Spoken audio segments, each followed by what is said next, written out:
Hello friends, this is the third academic session for me today. Morning I was in Chennai uh, doing a case discussion for the IOG PG revision course.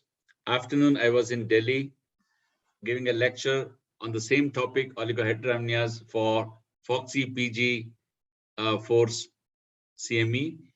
And many PGs missed this because of the timing, and that's why they requested me, can I take this class in the evening? So I scheduled the same class in the evening. So today, this is the third class. I'm back in Sikkim to take this class. This has been possible only because of this online classes. I could be in Chennai in the morning, Delhi in the afternoon, and back in Sikkim in the evening. It was not possible at all in the earlier days. So let's go ahead with today's topic, which is a definite question for the postgraduates in exams. That is, it could be a short note, or it could be sometimes even a long question. For the practitioners, this is a big challenge, and we don't know whether to continue with the pregnancy or whether to terminate the pregnancy. All these questions I'm going to answer today in today's class. Oligohydramnios. Some people say oligoamnios, but it is better to say oligohydramnios and polyhydramnios. I'll be talking on definitions and incidence, then move on to etiopathogenesis, clinical presentations and effects, post-diagnostic evaluation, which is very, very important than just diagnosing oligohydramnios, and finally, management and prognosis. Let's take up one by one. First, definitions and incidence. It's very clear. Oligohydramnios means amniotic fluid volume that is less than expected for gestational age. Now, what is expected for gestational age is very, very difficult to say. There have been studies, but not very successful in telling. So for all ages, usually we talk in terms of ultrasonic assessment. Qualitatively, if you simply say it is reduced amniotic fluid volume just by eyeballing, or if just feeling that it is less, but that is highly subjective. That's exactly why quantitative assessment is very important. And traditionally, it has been amniotic fluid index. You divide the abdomen roughly into 4 quadrants and a vertical pocket. Actually, you should not angle your transducer. It should be straight perpendicular to the abdomen where you assess, and you measure 4 quadrants, add them up. At least it should be 5. 5 to 8 is called low normal. Above 8 to up to 25 is called normal, and more than 25 is polyhydramnios. Anything less than 5 is oligohydramnios.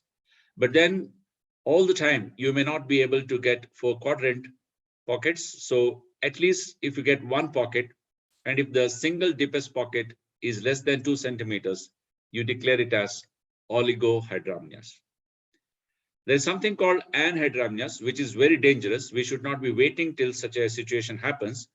But by definition, it is lack of a measurable AFI or even a single deepest pocket. Maybe some small pocket is there, but you can't really measure it. Or just a thin smear of liquor all around the baby.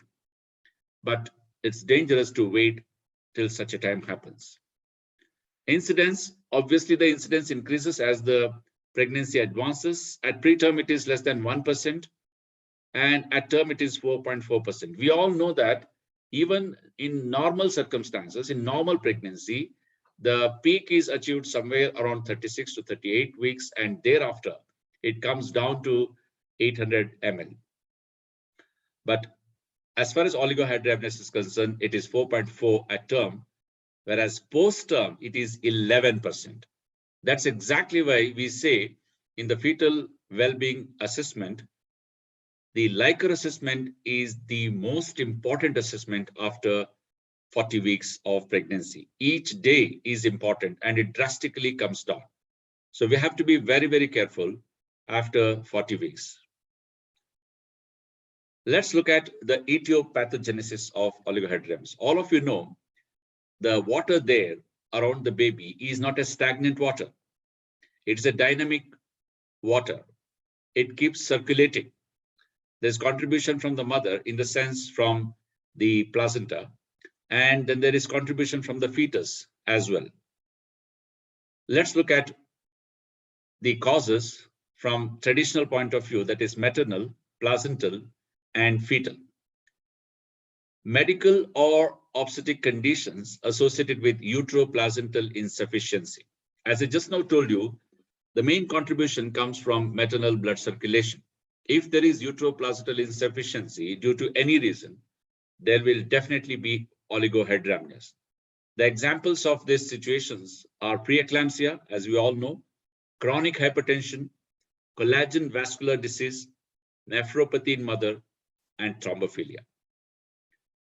It can also be due to the medications that mother is taking. For example, angiotensin converting enzyme inhibitors, ACE inhibitors, prostaglandin synthetase inhibitors. That's exactly why we don't use indomethacin as the tocolytic. It can reduce the liquor unless the patient has got either contraindications for other tocolytics, or if there is polyhydramnios, we can use that. What is important to understand that the effect of maternal medications may be limited to oligohydramnios. It won't cause other problems. Whereas maternal medical disorders often cause a combination of FGR and oligohydramnios.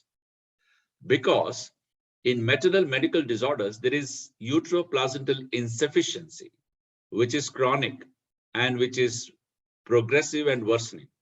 Whereas medications, they will reduce, but on a temporary basis. And it is limited to causing oligohydramnios rather than fetal growth restriction. What about placental causes? Abruption. We know that abruption not only causes oligohydramnios, it will also kill the fetus unless you take action swiftly. Twin-to-twin transfusion, the famous oligo-poly sequence, which I have dealt in detail in another class other day. Placental thrombosis or infarctions, obviously there will be reduced input of the LICA. Fetal, chromosomal abnormalities. In fact, whenever there is a case of oligohydramnios, it is mandatory to rule out chromosomal abnormalities. They go hand in hand. In fact, if there is a chromosomal abnormality and if it is lethal, then it makes sense to, in fact, terminate the pregnancy rather than hoping to increase the LICA volume. It is not possible. Chromosomal abnormalities is one thing, congenital abnormalities is another. They may be linked or may not be, especially those associated with impaired urine production. I'm going to talk about that in detail a little later. What are the exact renal conditions? The next one is growth restriction. It is very difficult to say whether growth restriction leads to oligohydramnios or oligohydramnios is a concurrent event with growth restriction. It's not growth restriction that causes oligohydramnios. Probably both of them are caused by a single mechanism of uteroplacental insufficiency. Fetal demise obviously will cause oligohydramnios because, as I told you, it's a dynamic fluid. The contribution from the fetus ceases once the fetus dies, and there will be oligohydramnios. In fact, everything crumples down and the whole uterine cavity shrinks. That's where the separation of the membranes occur and prostaglandins are released and uterus contracts. Post-term pregnancy, I've already told you the incidence is 11%. The placental reserve comes down drastically after 40 weeks. In fact, the duration of human pregnancy as 40 weeks is determined by whom? Not by mother, not by fetus, it's by placenta. That doesn't mean at the turn of 40 weeks, placenta is going to die, but its reserve comes down drastically, and that is seen as oligohydramnios. Infection, I'm going to talk more about that. Both torch and parvovirus infection of the fetus will cause oligohydramnios. Finally, the mechanical reason for oligohydramnios, that is rupture of fetal membranes. This is something which is purely mechanical, and it's going to go on and on if there is a leak, whether high leak or low leak. And very difficult to treat this, especially if it is a low leak. High leak, people have tried to give so many patches and other things. Let us look at that a little later. And no cause is complete unless we talk about idiopathic cause. Well, this also has been described. I'm going to talk about that. Volume of amniotic fluid reflects the balance between fluid production and its movement out of the sac. I told you it's a balance. Input versus output, intake versus output. Whatever it is, let us see what is the balance. The most common mechanisms in the balance are the fetal contribution. If there is oliguria or anuria in the fetus, obviously the input is less. The second one is the fluid loss. Usual loss is due to rupture of membranes, whether high leak or low leak, as I already explained. So if this balance is not maintained, there will be oligohydramnios. A reduction in the egress of lung fluid and increased swallowing do not play major roles in the fluid balance. If at all, they can play a role through the idiopathic mechanisms due to alterations in the expression of water pores, aquaporin 1 and aquaporin 3 in fetal membranes and placenta. So as I just said in the previous slide, idiopathic is also explained maybe due to alterations in the expressions of water pores in fetal membranes and placenta. Then there is homeostatic mechanisms such as intramembranous absorption, that is transfer of amniotic fluid across the amnion into the fetal circulation. They also work to maintain amniotic fluid volume. However, these mechanisms appear to be more successful in preventing polyhydramnios rather than preventing oligohydramnios. Let us now look at the etiology in a different way. Rather than seeing it as maternal, placental, and fetal, let us look at the etiology in first trimester, second trimester, third trimester, because it will also give us a direction towards the management. What to do if there is oligohydramnios in first trimester, and in second, and in third. The etiology is often unclear. Why should there be oligohydramnios as early as that? Before 10 weeks, usually it is rare because the sac fluid is from fetal surface of the placenta, nothing to do with the fetus as such, and transamniotic flow from the maternal component. And in early trimester, we know most of the diseases are absent unless the patient was already a case of chronic hypertension or a chronic renal disease. Preeclampsia and other problems will usually occur later in pregnancy. So that is why the early oligohydramnios is very rare. Secretions from the surface of the body of the embryo also contributes, but you know that the surface is very, very small. But how do you diagnose, or how do you say that there is oligohydramnios in first trimester? The criteria is gestational sac size minus crown rump length should be at least 5 millimeters. But if it is less than that, then it is oligohydramnios. Or gestational sac divided by crown rump length, if it falls outside the normal range is given in the ultrasound machines themselves, then also you can call it oligohydramnios. And whatever it is, they are associated with poor outcome in selected populations. Let's see what are the causes in second trimester. Obviously, now the fetus is grown a little bit bigger and it starts contributing. If there's fetal renal or urinary system problems, then there will be oligohydramnios in second trimester. That's why renal urinary system begin to play a prominent role in the etiology of oligohydramnios in second trimester. It could be due to anomalies causing the problems, and that could include intrinsic renal disorders, example, cystic renal disease, Obstructive lesions of the lower urinary tract, for example, posterior urethral valve or urethral atresia. Maternal and placental factors also can contribute to the oligohydramnios of second trimester, but that would be because of the rupture of membranes, traumatic or non-traumatic. Out of the second trimester, a smaller window has been carved out called mid-trimester, 13 to 24 weeks, and it is a very important window. Fetal anomalies contribute 51% of the cases of oligohydramnios in this particular window. 10% of it is actually aneuploidy. Let us look at in detail about this type and frequency of congenital anomalies and oligohydramnios. This particular study showed that renal anomaly was responsible in 94 cases, which accounting for 65%, the major contributor. Multiple anomalies, 17 cases, 12%. Aneuploidy, 8%.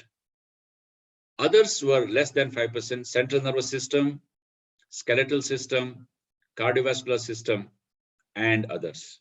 So clearly telling that renal contribution to the liquor is very important. And if there's any problem there, that would lead to oligohydramnios. After that, the next major cause in this mid-trimester is PPROM, 34%.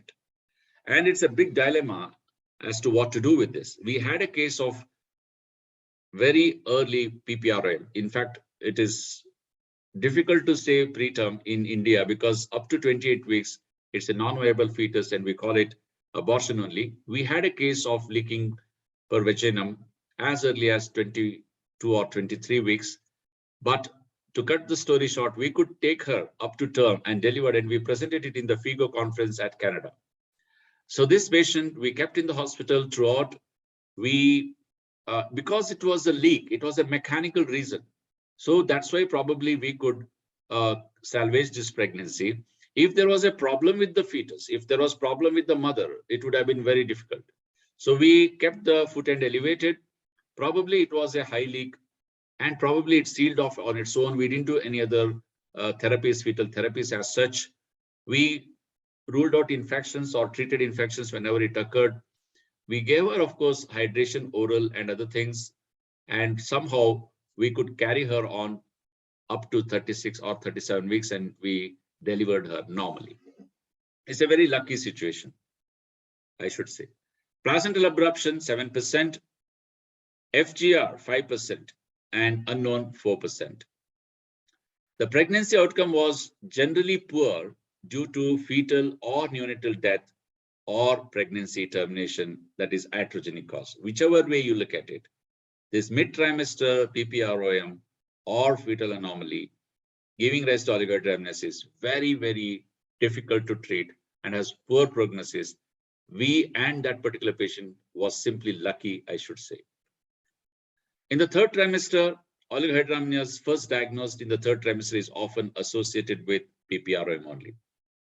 Or it should be a late onset preeclampsia and things like that, which will give rise to uteroplacental insufficiency, and it could be a late FGR as well. Fetal anomalies and abruption of placenta also play a role at this gestation, especially the abruption, I would say. Fetal anomalies would start playing its role in as early as second trimester, which we just saw in the previous slide.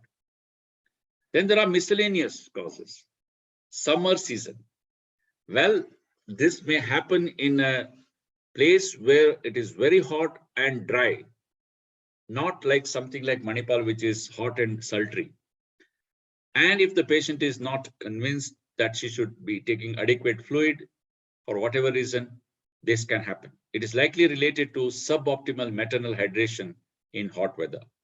But then we should not be telling this as the first cause of oligohydramnios. This is one of odd causes, miscellaneous causes. And treating this is simple if that is the cause. Otherwise, it's not as easy as that. Maternal torch and parvovirus, I told you about the fetal infections in one of the previous slides, that infect the fetus may associate it with second and third trimester oligohydramnios, often in association with other evidence of fetal infection. So having understood the etiopathogenesis, now let's see what's the clinical presentation, but more importantly, effect of oligohydramnios. Presentation is very simple. What is that? Uterine size is less than expected for gestational age. This is an undergraduate teaching. Everybody knows that. PPROM, you can demonstrate on perspeculum examination when the patient coughs or even otherwise, the liquor is coming out of the os. So that is a presentation. Or sometimes it could be just an incidental finding when you are doing ultrasound for other reasons. And you suddenly find that the liquor is low and AFI is less than 5. I told you more important than diagnosing oligohydramnios is understanding its effect on the fetus. Pregnancies complicated by oligohydramnios from any cause are at risk for, number one, fetal deformation. Now here I want to make a distinction between fetal anomaly and deformity. Deformity is something which is external. Baby doesn't have enough space to sit properly in the uterus, let us say, so it will keep its legs like that and it can cause talipes equinus varus. This is nothing to do with the anomaly or a chromosomal problem. It is just a postural or it is just a deformity that can occur. And here the cause is oligohydramnios.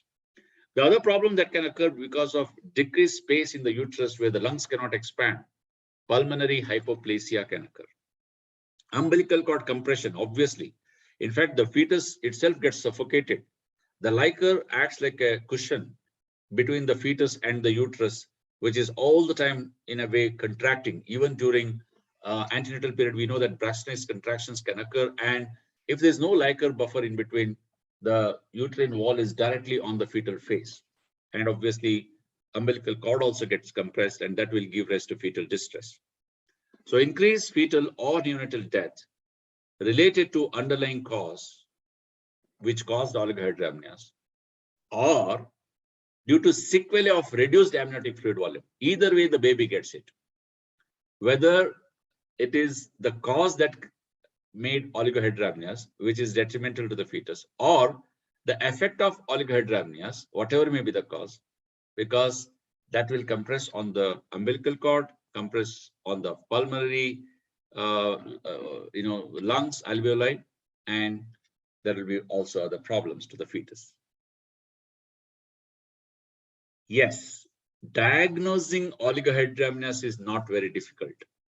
Any undergraduate student can say the uterine height is less than period of gestation, and any blind person also can diagnose oligohydramnios in ultrasound.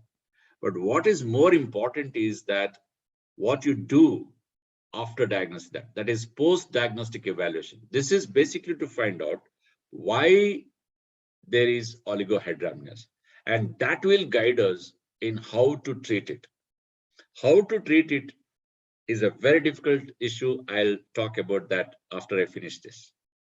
So what you should do after diagnosing oligohydramnios, which is the easiest thing to do. But evaluation of oligohydramnios is very difficult. A thorough maternal, personal, and family history and a targeted physical examination is important.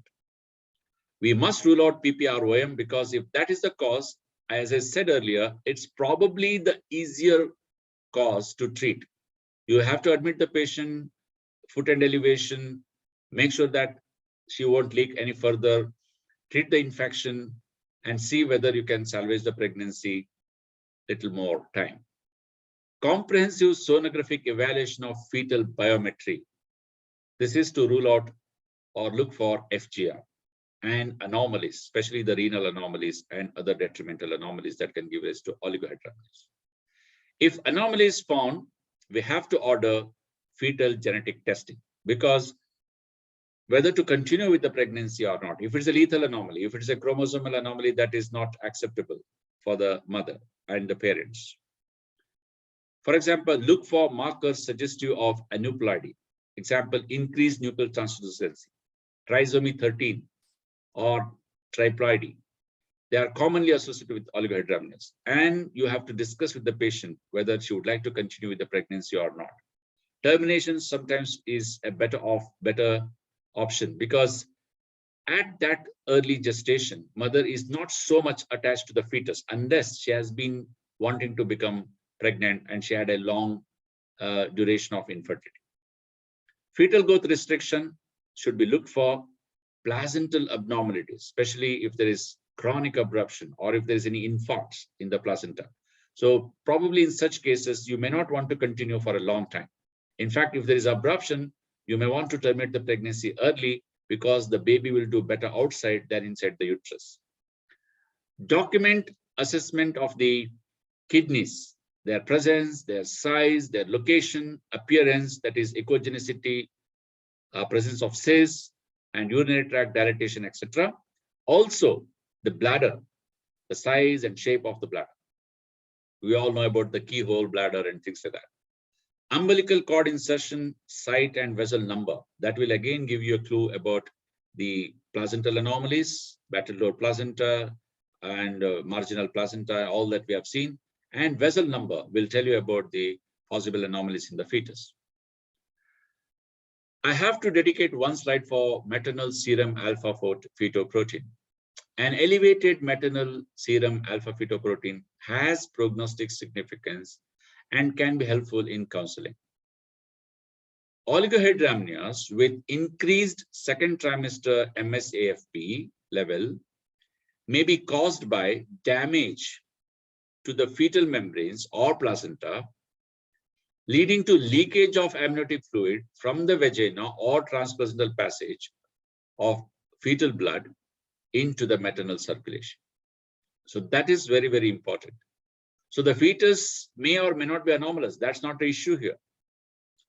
But the combination of increased MSAFP and decreased AF carries an extremely poor prognosis, including FGR, intrauterine death, preterm delivery, or neonatal death. What about MRI? Usually, we don't do MRI. It's not a routine investigation. Only if you have difficulty in ultrasound, because you need a Leica window to look at the baby properly and to look at the anomalies of the baby. If you think that there's absolutely no Leica and you want to rule out fetal anomalies, sometimes such situations occur and you are not very confident of giving amnio infusion to create a pocket of Leica, MRI is a better option. Fetal MRI may be helpful because it is less limited by lack of amniotic fluid than ultrasound. It has been used alone or in combination with amnio infusion. There also you have to sometimes do amnio infusion to better define complex fetal anomalies when this information will alter patient care. As I have been telling, treating oligohydramnios is not at all an issue on the plate. The issue is what caused oligohydramnios. If there is a major fetal anomaly or a chromosomal problem, then the whole thought process will change. You will no longer want to treat oligohydramnios. You may want to actually treat the pregnancy, either in terms of termination of pregnancy or delivering early. I hope I'm very clear about it. T1 and T2 imaging is preferable to T3 imaging because the latter can increase the temperature of the amniotic fluid. What about Doppler? There is no clear role for Doppler studies in the diagnostic evaluation of pregnancies with isolated oligohydramnios. Diagnostic evaluation. But Doppler has a role in its prognosis of the fetus, well-being of the fetus, decision-making of the delivery. Doppler has a role, but diagnostic evaluation of the oligohydramnios, Doppler has no clear role. Although at least one study reported arterial blood flow redistribution, others have not observed this finding. Testing for infection, as I told you, torch and parvovirus infections are there, but it depends upon the degree of suspicion, symptoms, and presence of fetal abnormalities on ultrasound in individual cases. It is not a routine testing in all cases of oligohydramnios. Finally, I come to management and prognosis, the treatment. What do you think? By now, you must have understood what is coming up.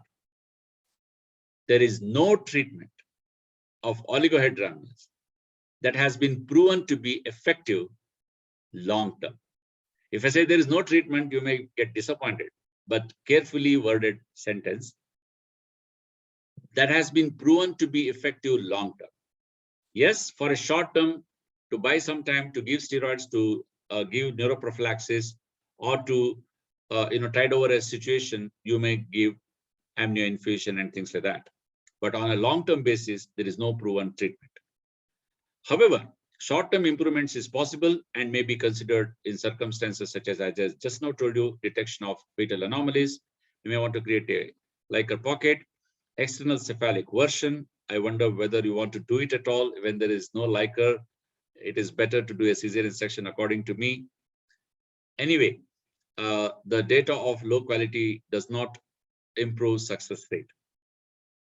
To prevent fetal sequelae of oligohydramnios, suppose you feel that the less Liker is making the uterus compress on the umbilical cord and it is not allowing the lungs to expand, then you may have to give a temporary solution. To improve detection of fetal anomalies, as I just now said, transabdominal amnio infusion of approximately 200 ml of saline under ultrasound guidance can provide better visualization of fetal anatomy and thus improve diagnostic precision. Overall rate of adequate visualization of fetal structures improved from 51% before amnio infusion to 77% after amnio infusion. Maternal hydration, yes. Hydration with water appears to reduce maternal plasma osmolality and sodium concentration. So when there is more sodium inside the amniotic cavity, then all the maternal fluid will move there, resulting in osmotically driven maternal to fetal water flux. It also improves uteroplacental perfusion. So when there is generally more fluid in the circulation, fetoplacental perfusion improves, and by osmotically driven mechanisms, the fluid will pass into the amniotic fluid. In cases of isolated oligohydramnios, in which delivery is not indicated immediately, oral hydration with 1 to 2 liters of water can transiently increase amniotic fluid volume and may have some benefit, particularly in hypovolemic patients. Now, this should not be overstated, overestimated. Just drink water. It's first of all not easy to drink water so much. When we tell them to drink water, they don't drink water, otherwise they will drink water. So that is a problem, but it cannot be overstated. This approach is easier and safer than intravenous fluid administration or amnio infusion, wherever there is hypovolemia only. Maternal hydration, hypotonic solutions were more effective than isotonic solutions. That's what I said, just plain water is better. Whether maternal hydration improved clinical outcome in pregnancies with isolated oligohydramnios was unclear anyway, because of heterogeneity in patient selection, sonographic diagnostic criteria, hydration protocols, and outcome measurements. In a study of 10 women with third trimester oligohydramnios, CFA less than 5, and 10 women with normal amniotic fluid volume were asked to consume 2 liters of water in 2 hours. I don't know whether they really drank it. It's very, very difficult. In women with oligohydramnios, hydration increased mean AFI by 3.2 centimeters, whereas no effect in the normal amniotic fluid, proving that only if there is hypovolemia will it help. The investigational therapies, hydration plus desmopressin, combined use of oral water ingestion and desmopressin markedly and transiently increases amniotic fluid volume. This effect is attributed to both maternal hydration and antidiuresis, and thus maternal plasma hypoosmolality. But caution is that use of this desmopressin for this indication should be considered experimental and used only under approved research protocol, because it can cause antidiuresis. Tissue sealants, as I said earlier, you can use either fibrin glue, gelatin sponge, or amnio patch, concentrated platelet factors and all those things. But this, neither the safety nor the efficacy of these sealants have been established. We did a couple of cases in Manipal. I think one was successful, other was not. Hydration and sildenafil citrate. Everybody thinks that sildenafil citrate is a good vasodilator and it will improve the thing. Women with idiopathic oligohydramnios after 30 weeks, 25 mg thrice daily, 1 liter of hydration along with that, and oral hydration. The sildenafil group also delivered late. there was an improvement in the AFI. They delivered late, lower rate of cesarean delivery, lower rate of neonatal intensive care.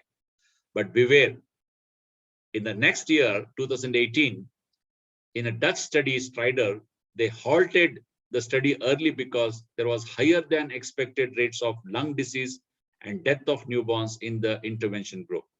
So I personally have no, experience with sildenafil, and I don't advocate it as of now until more studies come.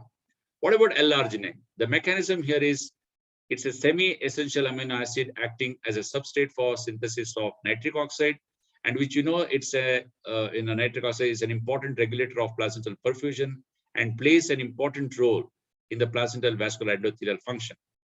Nitric oxide diffuses into underlying vascular smooth muscle cells and mediates vasodilatation and platelet stabilization by cyclic GMP-dependent process.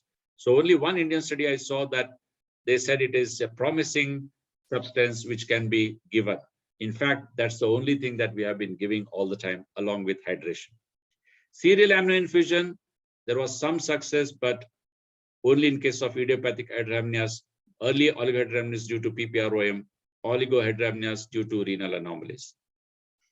Vesicoamniotic shunt, or Amnioport, what we say, it will lower the urinary tract obstruction. Shunting has been used in some success, as an investigative approach to increase amniotic fluid volume, prevent adverse pulmonary, orthopedic, and renal sequelae. But the prognosis depends upon underlying cause, severity, reduced versus no amniotic fluid, gestational age at which oligohydramnios occurs, because an adequate volume is critical to normal fetal movement, lung development, and cushioning of the fetus and umbilical cord from uterine compression. In the first trimester, reduced amniotic fluid volume in the first trimester is an ominous finding.